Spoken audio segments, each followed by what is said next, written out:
এই মা বাপের কোনোদিন তোরা শত্রু মনে করিস না। এই মা বাবা যখন দোয়া করি, এক মা তার সন্তানরে কইছে, পুত্রে জানালার পাটটা লাগা। মা এইভাবে শুইয়া সন্তানরে কই, পুত্রে জানালার পাটটা লাগা। এবার মা এই কথা বলার পরে মা আবার বাম কাতে চলে গেছে। ছেলেটা জানালার কাছে যাইয়া মায়ের দিকে তাকায়া বলতে চাইছিল, আম্মা কোন জানালার পাটটা আমি লাগাইতাম, কিন্তু মা দক্ষিণ এই দিকে ফিরে গেছে। মনে করছে মা একটু ঝিমানো ঘুম এসে গেছে। মারে ডাক দিলে মা কষ্ট পাবে, আবার ফিরলে কষ্ট পাইব। এই কথা বলার পর মা বাম কাতে হইয়া মা দুঃখিনী ঘুমাইয়া গেছে। এবার সন্তানটা মনে মনে কয়, আমার আম্মা যে কইছে জানালার পাটটা লাগাও, এখন কি আমি ডান পাশেরটা লাগামু নাকি বাম পাশেরটা লাগাইতে কইছে? ডান পাশেরটা লাগাইতে যদি আমার আম্মা কষ্ট পায়, আমি আল্লাহর কাছে কি জবাব দিব? বাম পাশেরটা লাগাইলে যদি আমার আম্মা কই, পুত্রী গরমে কষ্ট করছি, আমি আল্লাহর দরবারে কি জবাব দিব? দুইটা পাট লাগাইলে যদি আমার আম্মার ঘুমের কষ্ট হয়, আমি কি জবাব দিব? ও বন্ধু রে বন্ধু, দেখ কেমন মায়ের ভালোবাসা। পুলাটা দাঁড়ায়া একবার ডান পাশে, একবার ডান পাশেরটা লাগা, আবার খুলে, আবার বাম পাশেরটা লাগা, আবার খুলে, আবার দুইটা লাগা, আবার খুলে। এইভাবে করতে করতে করতে করতে তাহাজ্জুদ নামাজের টাইম হয়ে গেছে। মা দুঃখিনী এইভাবে ঘুম থেকে তাহাজ্জুদের নামাজের জন্য উঠলেন। ওইটা দেখতেছেন সন্তানটা একবার জানালার একটা পাট লাগা, আর একবার আরেকটা পাট লাগা। এ যুবক, তালতলা মাহফিলে আইছো, আনন্দে আত্মহারা নাচানাচি করো।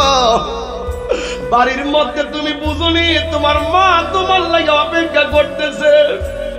তুমি বুঝুনি তোমার মা তোমার লাগে দোয়া করতেছে। এ যুবক, তাহিরিকে যদি একটা সেকেন্ডের জন্য মহব্বত কইরা থাকো, দেখো দেখো দেখো, আমার নবীর কাছে নবীর একটা সাহাবা আইছে, আইসা ডাক দিয়া কই, হুজুর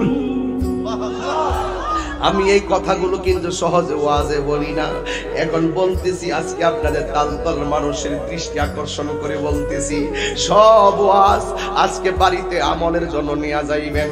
একটা সাহাবী আমার নবীর কাছে আইসা চোখের পানি ফালাইয়া ফালাইয়া কাঁদতেছে।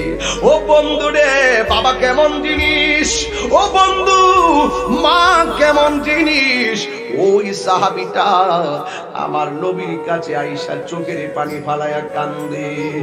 এবার আমার নবী বলে, পাগল তুমি কেন চোখের পানি ফালাইয়া ফালাইয়া কান্দো? ও বন্ধু, ও যুবকের দল, এবার আমার ওই পাগলা কইয়া, রাসূলুল্লাহ আমি ইসলাম ধর্ম গ্রহণ করার আগে আমার নাম ছিল আব্দুল উজ্জা, আরেকটা নাম ছিল আব্দে শামস। আপনার কাছে যখন কালিমা পইরা মুসলমান হইলাম, আমার নাম আপনি রাখছেন আব্দুর রহমান। আল্লাহর কাছে দুইটা নাম বড় প্রিয়, একটা হলো আব্দুল্লাহ, আরেকটা হলো আব্দুর রহমান। ইয়া রাসূলুল্লাহ আমি আপনার আব্দুর রহমান, আমি প্রতিদিন আপনার কাছে আসলে চোখের পানি ফালায়া কেন কান্দি জিজ্ঞেস করলেন। ইয়া রাসূলুল্লাহ নবী গো,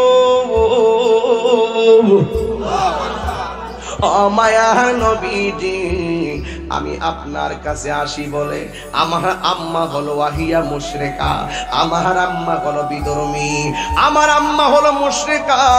ইয়া রাসূলুল্লাহ নবী গো, আমি মুসলমান হওয়ার কারণে আমার মাহফিলে দেখবেন অনেক হিন্দুরাও আসে।